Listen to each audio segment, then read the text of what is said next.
2014 Derby storyline was mostly all about California Chrome. He'd had a good career as a 3-year-old, came into the 2014 Kentucky Derby as a favorite. Those folks kind of caught lightning in a bottle. It was an ownership group, 2 fellas, and Silks had DAP on the back, which stood for Dumbass Partners, is what they called themselves. They had bought a mare for $8,000, and they bred her to a stallion that only cost $2,500 to breed to.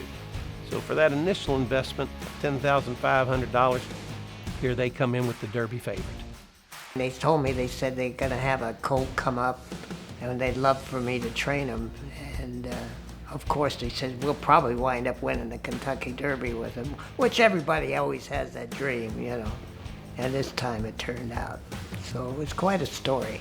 Art Sherman was the trainer for California Chrome. He was a big story heading into the 2014 race, not only because he would have set a record by winning as the oldest trainer to have a Kentucky Derby winner, but because he had such a long connection to the industry as a trainer, as a jockey, had been connected to it so long. 23 years of riding and 35 years of training, you know, I think it's been great. Of course, you have his jockey, Victor Espinoza. I picked Espinoza, you know, because he always rode for me before, and he loved the horse, so he just inherited the mount, and it was history after that. I always like to look my horses, how they look in the paddock. When he walked out of the paddock and made that round, he always dropped it, and here he was, you know, letting everybody know that I'm here. California Chrome is back.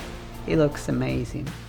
You know, his body, his coat, he's shiny, flashy ass horse, you know, so flashy. The chrome is shining, cool, calm, and collected. How will Victor Espinoza choose to ride him? He never say how to ride a horse. It's just like, it's all yours, have fun.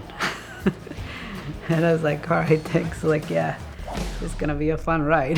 They're off in the Kentucky Derby.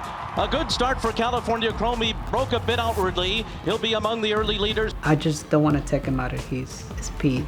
So I feel like I want to just let it do his thing.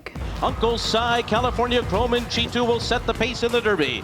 I don't like to get stuck behind a wall of horses, and he rode such a perfect race. Victor Espinoza has him well in hand, running in 3rd position, a length and a half off the lead. I remember that is our first Derby with the big board. I couldn't see. The television cameras are right in my face, and the only thing is the infield, that big screen that they had in the infield. That was the only thing I could see.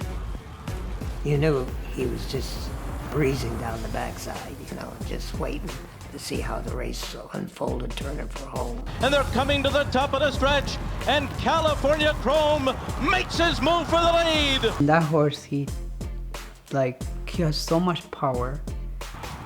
He left everyone else like in no time.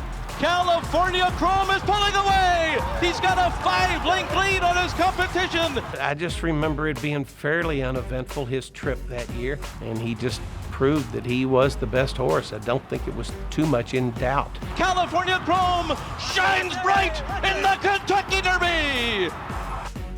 To have a California Chrome, bred in California, and win that 2014 Kentucky Derby is pretty special and rare.